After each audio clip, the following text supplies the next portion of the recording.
Hi, I'm Katie, and this is Shari. I'm Shari. Yeah. We're not really here to present to you anything. We just pulled up a Prezi that we used back at a conference that we presented a 3-hour workshop on the flipped classroom. If you notice, I have my GoPro. So wave, everybody wave. Thank you. We're documenting. We came from Central New York, so we've been documenting it on Twitter, our trip. So you can follow us on Twitter. We're sort of silly like that. Yeah. So I don't even remember what's on here. How many of you are in the secondary ed? High school, most of us. Okay. Higher ed? Couple, and then elementary? No? Oh, good. Okay. That's kind of good because You don't like little kids. like Kool-Aid mustaches and snotty noses. We don't wipe noses. No. Professional. Okay, perfect. Good. Anybody else did we miss? Anyone not know what flipping is? Okay, good. Oh. You're in the right place. It gets a bad connotation these days. A lot of people say, yeah, go ahead. Sorry, can you just point out people in the screen session? We have a Google Doc set up for everybody. You can put them all in one place and you can send it out to you guys after. Perfect. So the bit is that they're Okay. Thank you. And you can find our Prezi that we'll be presenting with. You can find this on one of our websites. This one is eduflipping.wikispaces.com. eduflipping, edu flipping. We look at the flipped classroom as being not about the videos, but about what you do with the kids when they come to your class. So it might be a video that they watch at home. It might be an article that they read.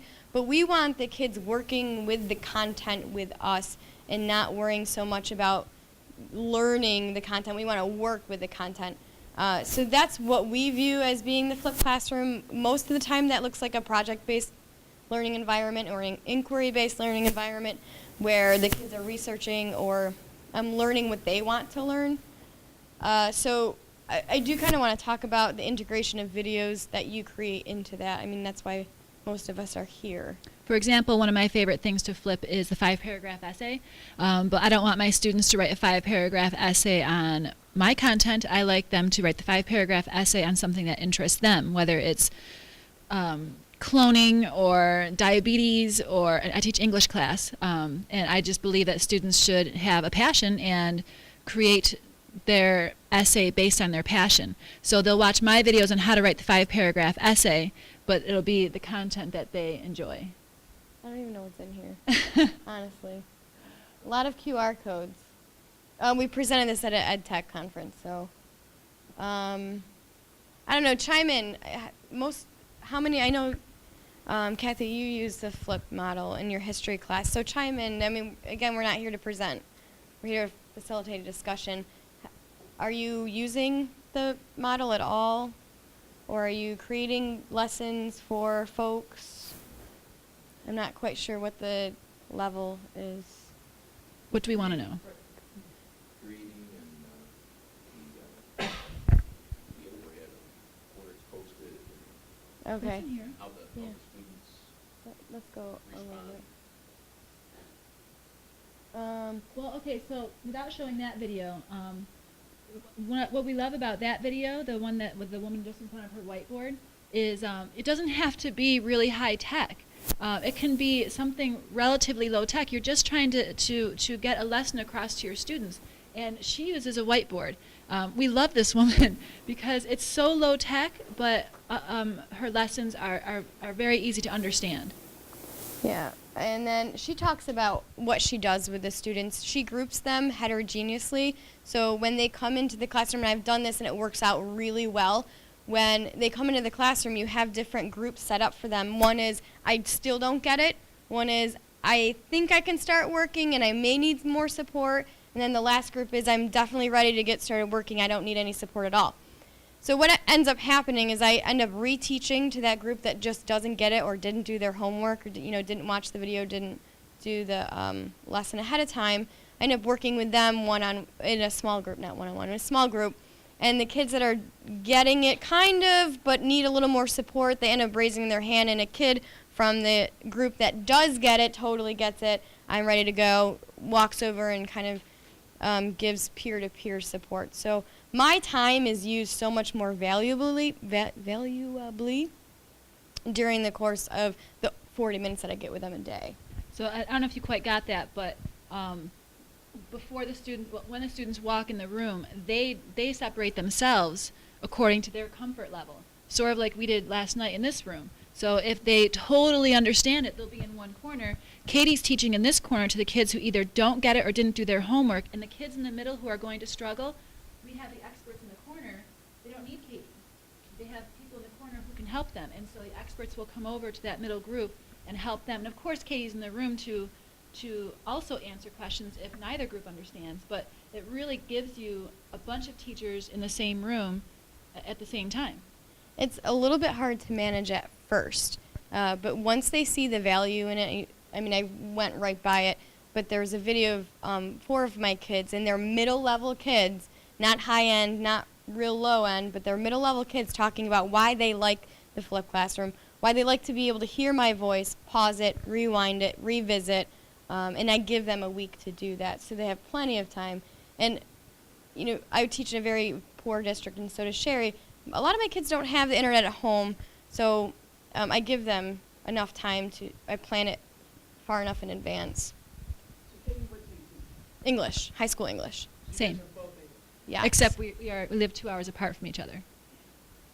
We met at a conference. We co-flip Yes. as well, and So like for the New York State exam, like Katie created the screencast for the essay, and I created the screencast for 2 other parts of the test.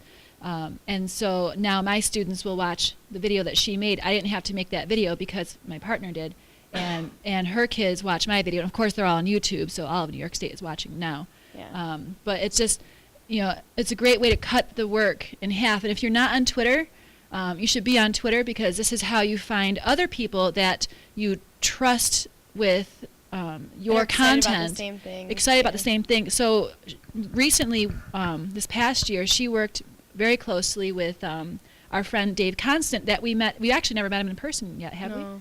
we? We met him through Twitter, and they co-taught from 2 different states.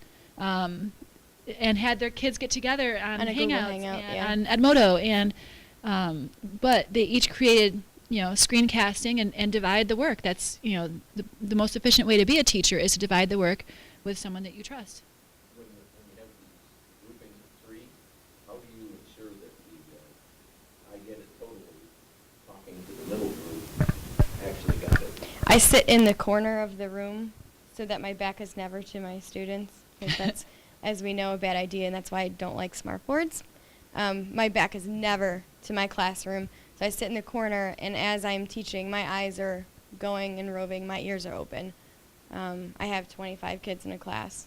So at first it is a little bit difficult, but when they see the value of doing their homework in the classroom and not having to go home and do the homework, they're more likely to stay on task. It's only difficult at first, and Just once, like anything, really. right? It's a routine. And they also find the value of watching the videos at home, because then they miss out on doing the homework in class. You know, I don't want to go home and write an essay without my teacher next to me. So I'd rather go home and watch the video, which is super easy, and then come into class and write my essay with not just one expert, but now a few experts in the corner. I guess I was worried that the self-appointed experts may not be as expert as they think. Well, that's where the one-on-one conferencing would come in to make sure. But I know those. I know my kids like the back of my hand, so I know which ones really are experts and which ones aren't. And again, that's very difficult to manage at the beginning of the year, but once you get to know the kids and whoever, but anybody outside of education have a question? Do you want to resistance at all when you first started implementing it? Were you getting resistance from the kids, the parents, you know, because it isn't how they went to school? At first, a little bit from other teachers. I would say more so from other teachers. parents actually like the idea because now they know how they can help their students, and now they know exactly what I'm teaching in class. It's totally transparent. So I've received a lot of positive feedback from parents, not so much from my colleagues. What we did at my school, we have 3 people who are flipping, and so we had parent meetings. And so before the school year started, we had said, here are times, morning, afternoon, evening. So come in, we have an orientation, so we held a flip meeting during that, have all the parents come in, explain to them what it is, answer any questions that they have, and I flip American history at the high school. And I had one parent last year who, she heard about this and they were just drilling me with questions. It was actually great because some of the freshmen, they're like, they said, how come you got all the questions and we didn't get any? So because my kids are upper level, you know, and so the parents drill those questions. And so she left and she went straight to the guidance counselor and said, I don't want my daughter in that class. And they said, well, she's in there and we're not changing her. And now this lady is one of my biggest proponents. So once she saw what was going on, and it's history, more adults like it than students, and so I actually found some of my parents were watching the videos with their kids. And as soon as they found out that they weren't going to be 45-minute videos, that's what they were concerned. Is my child going to be sitting at a computer all night doing their, when they were found, 10 or 15 They might be, but minutes. not watching my video. Right. They're 10 or 15-minute videos. Then the parents actually like them too. And then I'll have parents say stuff to me about, I watched your video. Yeah. That is a key, is to have your videos. We actually prefer under 10 minutes. I think that especially young students, their attention span is that of a gnat. So having anything longer than 10 minutes, I think, is difficult for them. Squirrel. And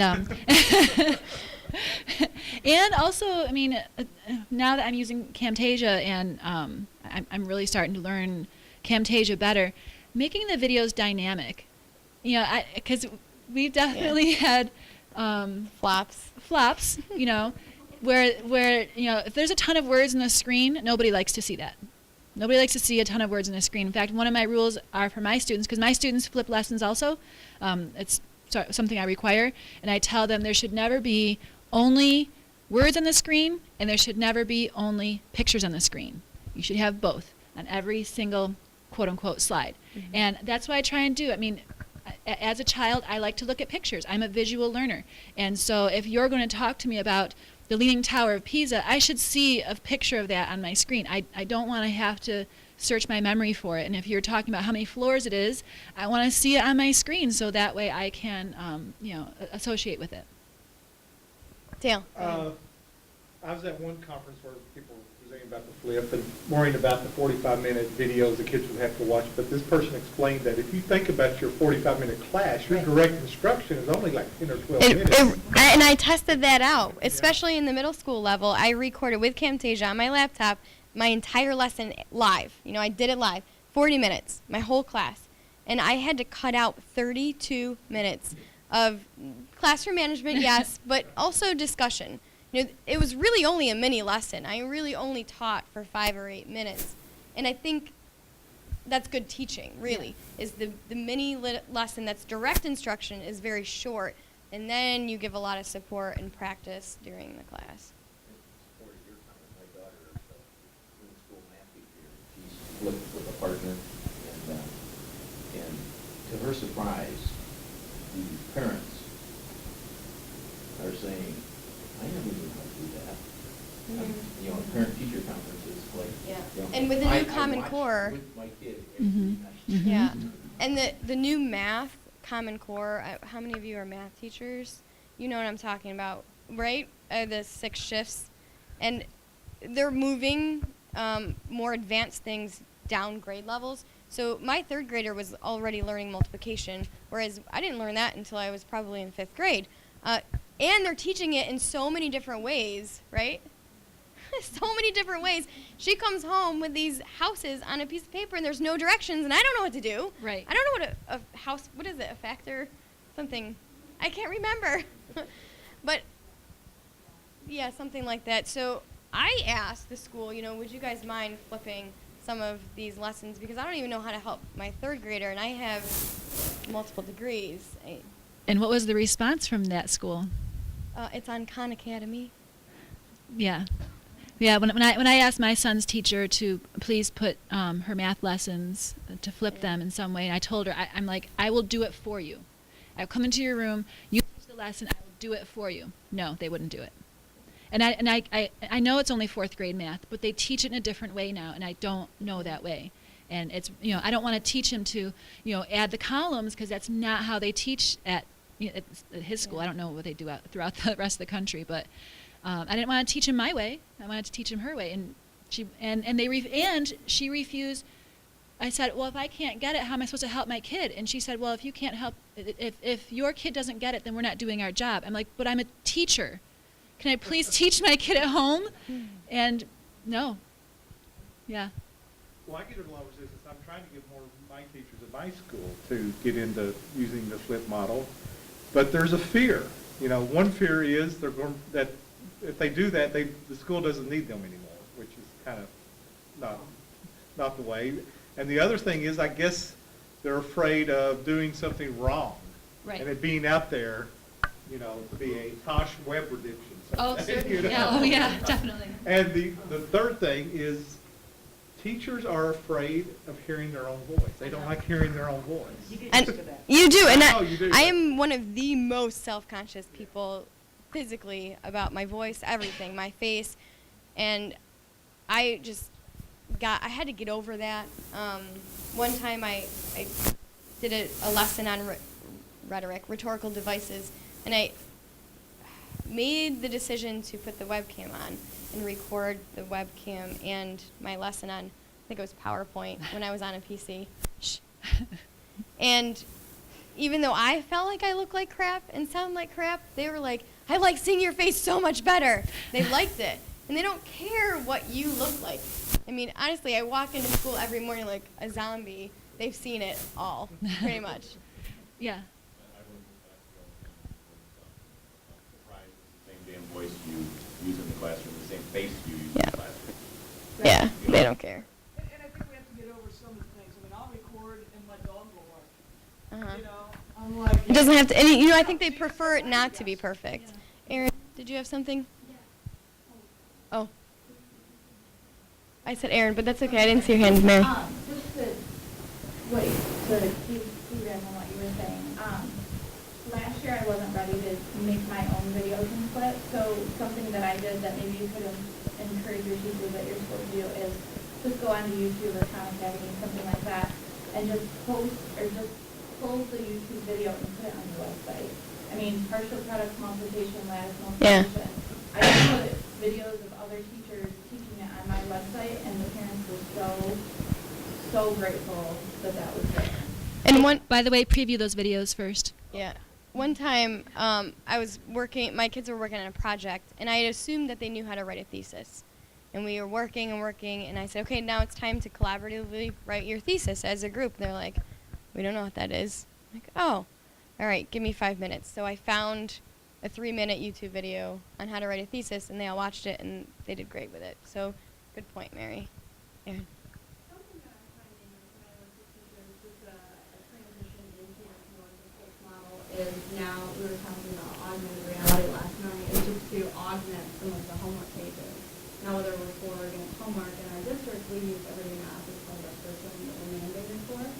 So for the homework page, I'll just augment that as a trigger so that when they're at home, my switch video will automatically start. So You guys know that's what she's been- talking about? Augmented reality. Augmented reality is they take their smart device, usually a phone, and they'll line up her homework paper on their videos or their camera screen, and then up will pop, I assume, a video or anything that you want to pop up, a website, a video. I assume a video on her teaching the student how to fill out that homework paper. So it's, I know of Erasma. What do you use? Erasma. Erasma is spelled A-U-R-A-S-M-A. And so anything can be a trigger. You can take a photo of that, thermostat, and then something will pop up when the other person puts that in their finder, and it could be a video, it could be anything you want to pop up. It's just that's the trigger, and you can have anything be a trigger. But Erasma is amazing. We're gonna actually go over these tools in the quickie session. Well, no, you should talk about these because this is the flip session. And I wanted the other screen from before with the 4 things on it. Oh. You mean The tools. yeah, we have our favorites. Katie, you Right are there. so. You shut. Oh, I'm standing right here. You are actually standing right there. Well, we like to go. No, just I wanted that one screen. our favorite iPad app to flip is the Explain Everything. Do you have a question? Yeah, I just had a quick question about Erasmus. Do they have to follow you to the video? Your channel, yeah. Okay, so you have to create a channel and then they can follow. Yeah, an Erasmus Studio account, which is free. And then I set up a class channel, and then in my welcome packet that I put out at the beginning of the year, I have the parents kind of go on my 101, go Erasmus, et cetera. Mhm. Make a screencast of, how to sign Yeah. up for all of these things, and then we can tell what parents have or have not signed up with students. I'm effectively developing parents to sign up, and then those that don't, I'm picking up the phone saying, hey, why don't we stop in Wednesday at 3:30 and I'll sign up with you. And so I was I've seen augmented reality used in so many fascinating ways. I know of one elementary library where the student will open a book and then there's an Erasmus symbol there or something like that, and they put the book in their finder and it's a student doing a book review of that book. So, I mean, that's students creating content for students, and then the student can see what the book is about before they even pick it up. Augmented reality gets me going crazy because I think it's amazing. I think that's super fun for kids, and I don't know, it just excites me. The one oh no, show me's up there. So okay, so we have this slide up here because a lot of you are going to want to create your own content, and so here are 4 that we enjoy. We like Explain Everything the best. These are all iPad. Yep. These are all iPad. We like Explain Everything. It is a paid one. It's a $3 app, but it's the best. And you're the expert, so do you want to talk about it? You can use it not only to record your video, you can embed web browsers in it, any PDF, any Keynote, any PowerPoint, straight from Box, Drive, Dropbox. So it's so robust. But not only that, you can use it as a whiteboard. If you have the Reflector app or Air Server, it has a presentation thing where all the tools go away and you can use it as a whiteboard. But they've built some new features in where you can delete some of the things that you've done after you have recorded them, which is new for an iPad. It's also app. super user friendly. So let's say if you can picture a PowerPoint, picture the PowerPoint slide deck with audio attached. And so if you decide that you want this audio and video essentially clip later in your presentation, it's just sliding it down. You can really move it around at ease. It's a really easy iPad app. If you're interested in what all of them do, Katie created an app review sort of grid. And again, this whole presentation is on our website, eduflipping.wikispaces.com. We can add it to the Google Doc. Somebody just want to type it in for me? You did? Okay. Educreations and Show Me, they're just whiteboards. You can embed, one of them you can embed pictures, I can't remember. But what's nice about Show Me and Educreations, I don't use Educreations, I use Show Me more often. But what's nice about Show Me and Educreations, they have already created, what? I'm going past it. Oh, okay. This is a lot of crap in It here. is. Don't get dizzy. Sorry, don't bark. We were talking about looking for other videos by other teachers to use in your classroom. Kids can just explore other teachers' videos in those 2 apps and online. Both those 2 apps have online components, so you don't have to have an iPad to view those videos. Explain Everything, you own that video, so you can upload it to YouTube, upload it to Dropbox, put it to your camera roll. That's your video. But with the other 2 apps, they live on their server. Which is also kind of cool because, like with the Show Me one and one of the other ones, Education. the other teachers' content is on there. So we were talking about borrowing from other teachers. That's a great place to get some of those math videos from that someone's already done. Don't make your own videos. Just go to showme.com and grab theirs. Yeah, another nice thing about Show Me is that, so like you can categorize your videos by like tagging them, but Show Me has actually already added Mm-hmm. Oh. tags on it, so if like, you know, if you're a teacher and you see you gotta cover like standard whatever F.SD.1, you can actually go to that, and it will just have a slew of videos already, and it's already populated with videos. Another ready-made source that I found was Sophia. Yep. Yep. And Nomia as well. I think we have that in here later. But, I mean, that previous slide was really to show you how to create from your iPad. This slide here is how to create from your desktop or laptop. We just talked about this in our show Thursday night. Thursday night, yeah. Screencast-O-Matic is, Katie, how many minutes is screen? I can 15 minutes max. You do not have to have a sign-in, and you own that video. You can download it as an MP4. You can upload it to YouTube. And there is a little download. You can also pay extra, I think it's $15 a year, correct me if I'm wrong, to have editing features. My daughter uses Screencast-O-Matic to do Minecraft tutorials because she's obsessed with Minecraft. And she's almost 9. So this was back when she was 8.5. I'm just kidding.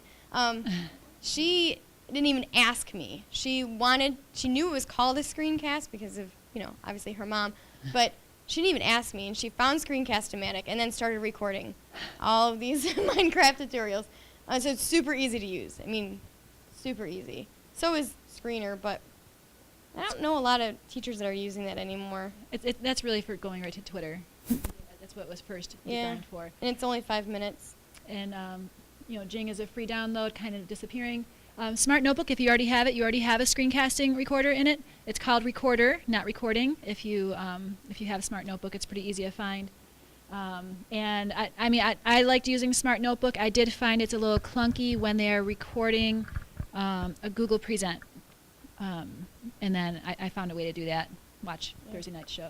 I got it. Oh, excuse me. I also did a site. It's kind of antiquated now. You talked about that. Oh, the low tech, yeah.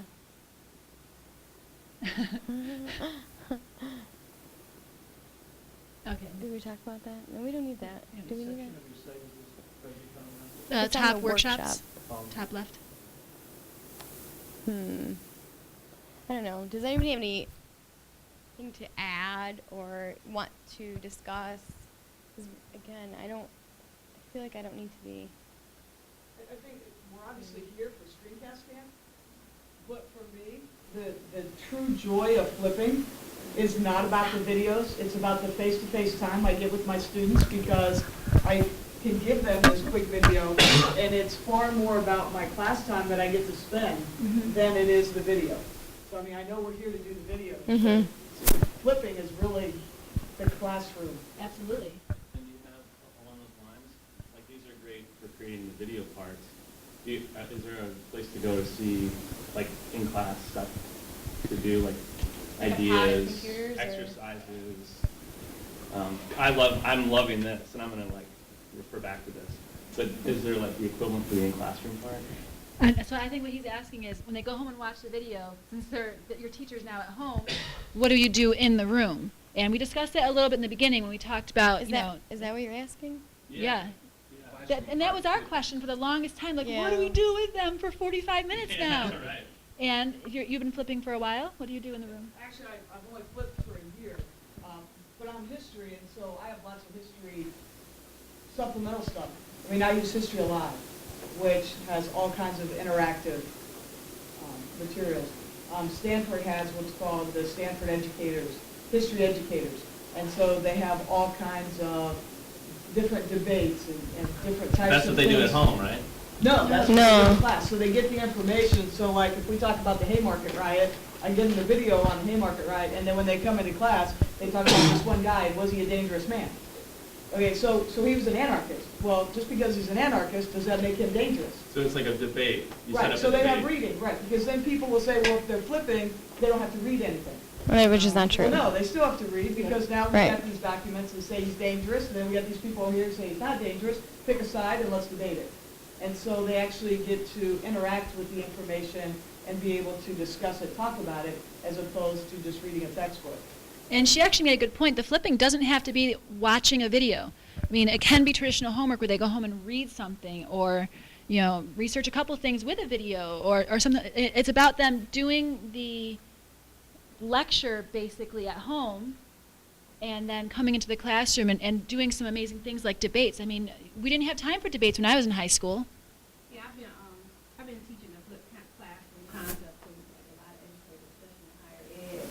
And what I share with them is that, again, it's different concepts, like with math and then with history. But when they come to class, it's like you're preparing them to come to class to actually apply what they've learned.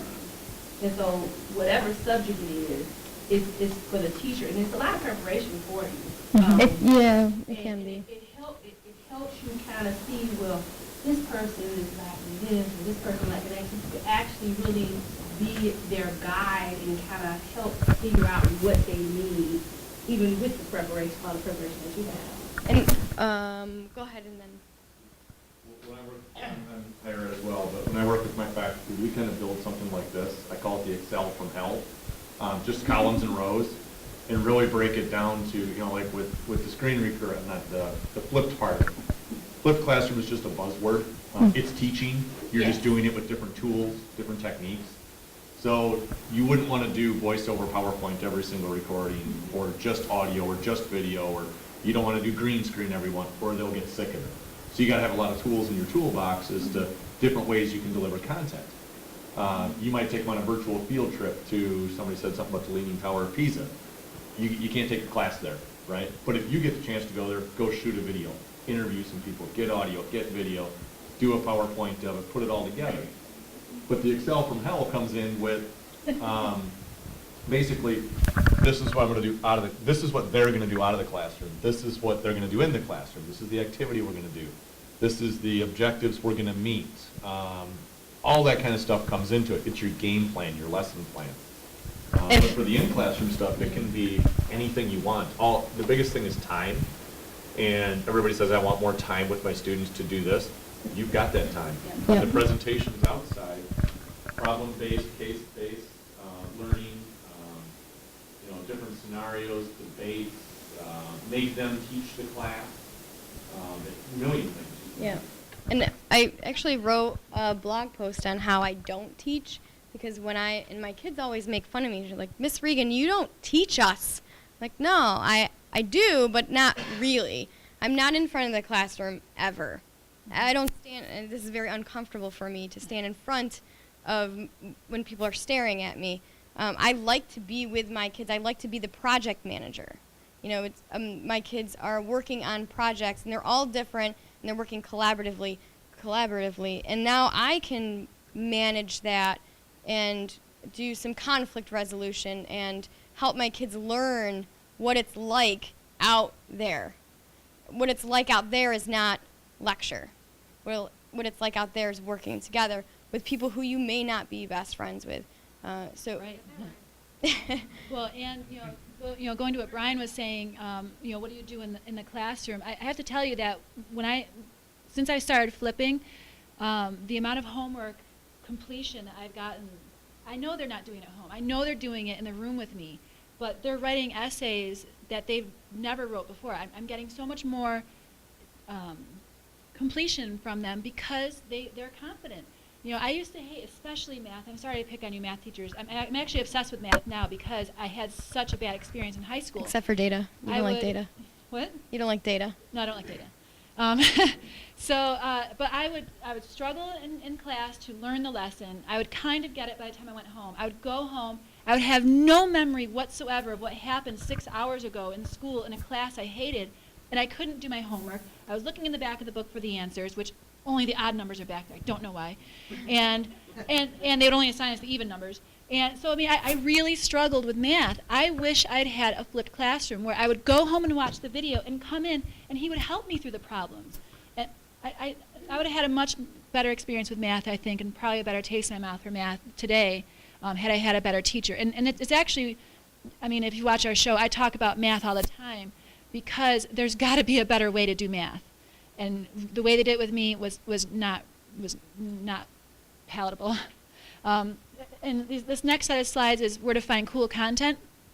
If you teach science, this is a very cool website, and it basically makes each of the elements come alive in a video. So it's a periodic table of elements, and then they click on an element, and then they learn about silver, or they learn about whatever. So I love that one. I keep getting kicked off of the Wi-Fi. That's why I'm having mouse okay. issues. TED Ed has some flipping already done for you, and they're pretty interesting content. There's one on disease, how disease is spread, pandemics, and it's so interesting. It's so beautifully drawn. They're really high quality videos taught by high quality teachers, and then there's some flipping element involved where there's already questions attached, further research that they can do on something that interests them, and it's not just science, it's all sorts of videos.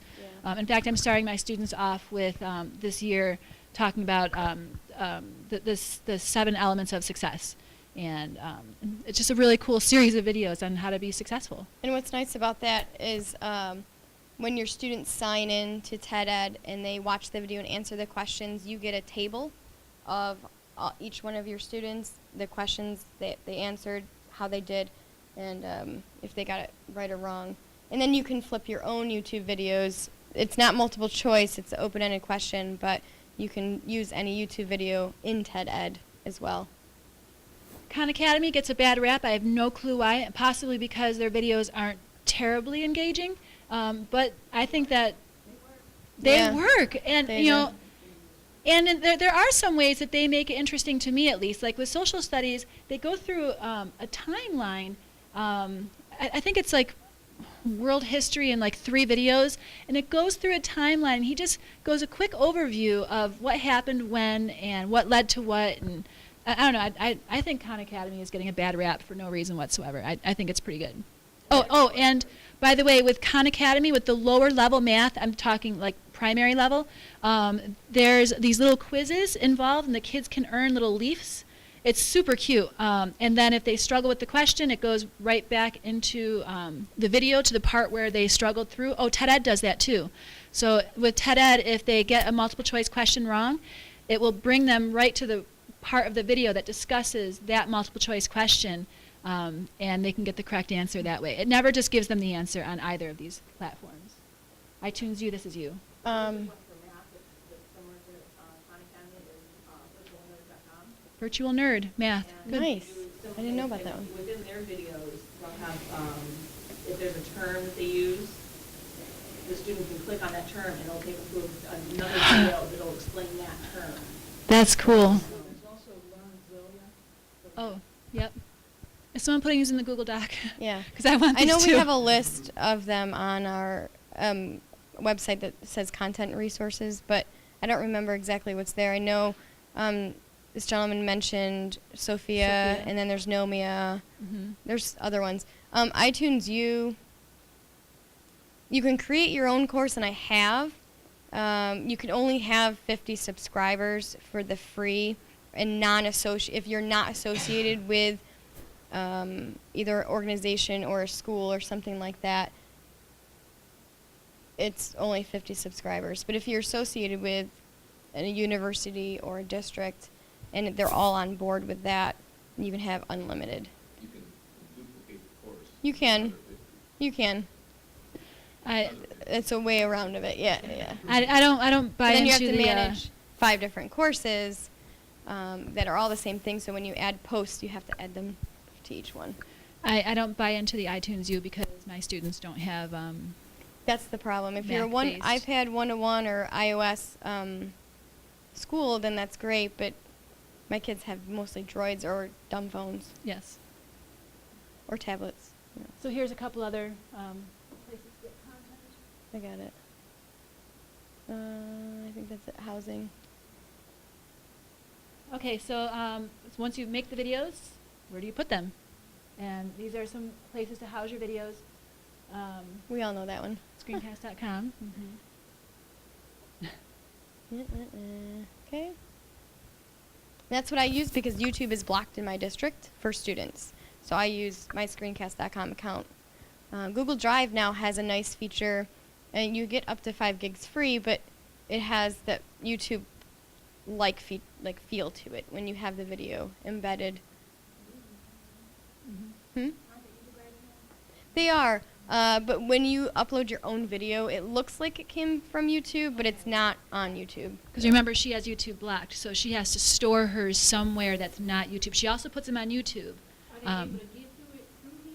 Google Drive? Yeah, I just take the embed code and put it into my website or give them the link, share link. It treats it just like a doc where you have to use your different share features. Dropbox. Yeah. And then, okay, so that's 5 gigs. YouTube, which, Is does not anybody open have to us. questions about YouTube? I mean, everybody knows YouTube, right? It's like Wikipedia where you follow the YouTube channel, or what is it? Can't When read you're your on mind all the Wikipedia, you read an article and you find something interesting and you link to it and you're on there for hours, you know. The trail? I don't know what I'm trying to say. Path, yeah.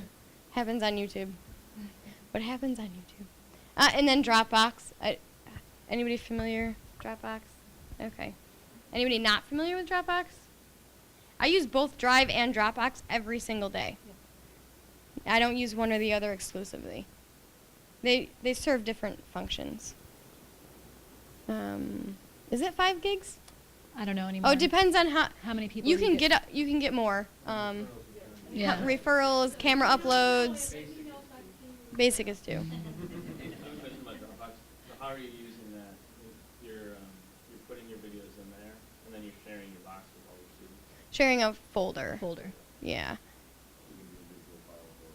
Yeah. But mostly we use it when we're collaborating on Everything. like pages or something that's not cloud ready. Yeah. Go ahead. When you're using any of these, are you checking to see digitally if your students are watching them? Are you checking? That is Tracking it. something we didn't discuss. I mean, but you yeah. can. I mean, especially if you use a Google shortener, goo.gl, and that will also create a QR code as well as track how many clicks you have. There's other ways to do it, though. One of the women that we enjoy flipping with Kirch. Yeah, Crystal Kirch. She has basically a Google form that students fill out, and on that Google form, obviously their name, their email address, and then some sort of question she has for them based on what they saw. There's a lot of different ways to check for assessment. If you are interested in flipping, I would definitely check out Flipping with Kirch. How's it? Yep. K-I-R. Crystal Kirch. She's on YouTube. Or yeah, She's pretty search easy YouTube. to find. But her model, I think her model is pretty good with how she uses the Google Forms. You can create some kind of Google form and she does all of these spreadsheet formulas. You could quickly see who has done it and who hasn't, who has done the Google form and who hasn't. And that's how I also assessed my students. I would, we're working on something else and I'd open up the spreadsheet and be like, oh, Johnny, you didn't watch the video. Oh, yes, I did. Well, your Google form isn't filled out yet. Oh, I had to do that? Well, yeah, you did.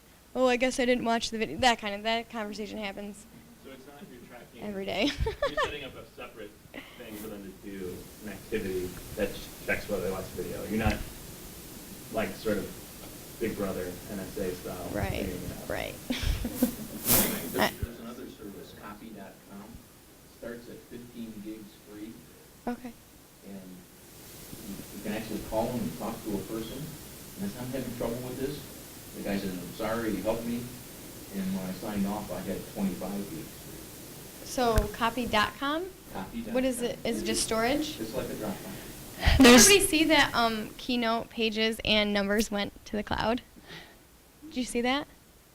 When you sign into iCloud.com, if you are a Mac or any Apple ID, you can create keynotes and pages and numbers right in your web browser on any computer. So. And also, was speaking of excited about storage, one thing I like to do, because my clientele of students is extremely at risk.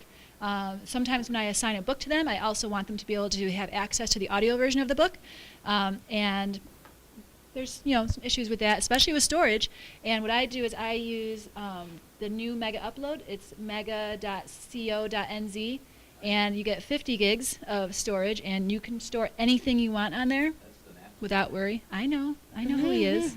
That's why it's NZ. But I mean, I'm putting novels on there, audio books, and I just like Dropbox, I give my students Somebody add that to the a Google Doc. link, and they can listen to the audiobook. And with 50 gigs of storage, I can put a lot of books on there. And I just get them out from the library, I copy them, I put them in there, I delete them from my hard drive, and I don't need them. You know, it's a great way to store huge files for free, 50 gigs.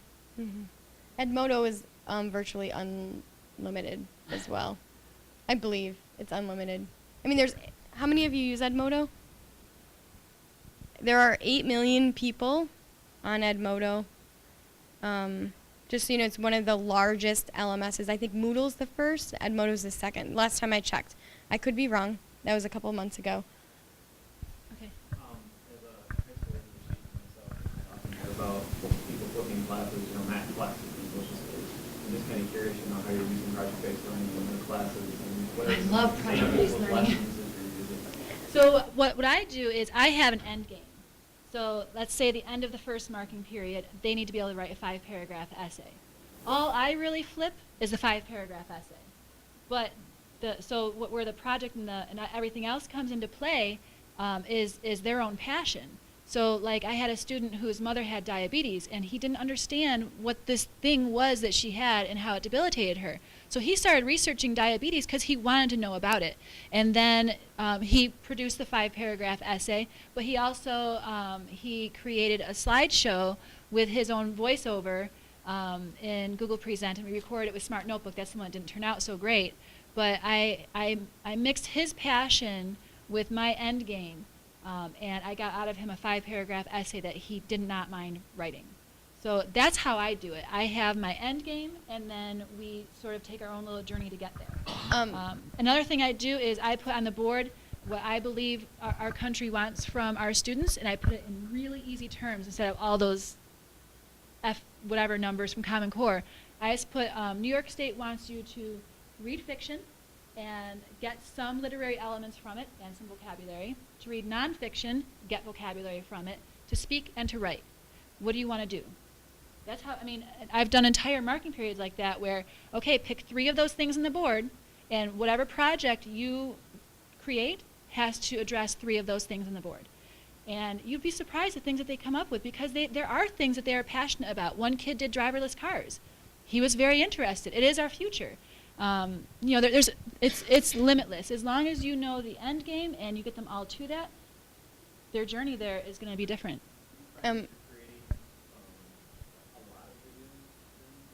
No. Were you here right in the beginning? Yeah. Okay.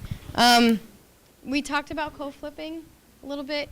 A lot of English teachers that we know that are flipping have moved from just the grammar and that type of lesson to more analytic lessons. So Morris Flip English, it's Cheryl and Andrew, one's in North Carolina, one's in California, and they flip analyzing literature. So they'll pull a piece out of the Great Gatsby and it'll be in a Google Hangout, and they'll talk together about that page and about, what are the character motivations and how is this supporting this conflict, and stuff like that. So the students see what it looks like to analyze and to discuss with another person literature, and then they go and comment on that Google Doc. The kids all comment on it. What's one observation that I had about what Miss Morris said, that kind of thing.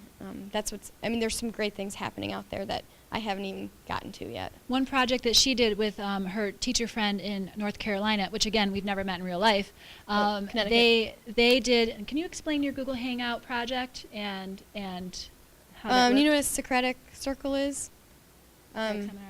Yeah, students, what we had them do, 3 of his kids and 3 of my kids worked with a partner and pulled out a literary device from Of Mice and Men. It's a pretty short book, but there are so many deeper understandings in it. So I worked with these small groups in pulling out the meaning that Steinbeck was trying to create with these literary devices, and he did the same thing with his 3 groups. And then the kids presented in a Google Hangout to each other live their analysis findings. All the other kids in the class watched that Google Hangout live. This is at night. At 8 o'clock at night. We had 18 kids in the chat that Shari moderated and she would ask questions about what was happening in the Hangout, and they were responding. They were just so involved. And the students who couldn't be there at 8 o'clock at night, they had to watch the video of the presentation, which was live. So all the students, no matter their availability, participated in a Socratic circle from 2 different states. It was fun. For free, yeah. For free. And it's Yeah. fun. I mean, that's a different they had kind a of good time, classroom. yep. You know, he was saying, change it up, have a lot of things in your toolbox. That's just one tool. That's just one day that was different in their lives that they're going to remember from English class. She I doesn't was do it on very YouTube. often. Yeah. I know. She doesn't do it very often. It's more of an earned thing. Yeah, definitely. To be Especially on. those 3 experts that are invited into that Google Hangout. I mean, they were chosen for a reason. They're good at what they do. I mean, it's something to strive for the other students as well.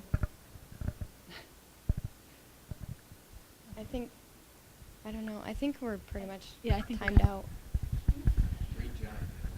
Thanks.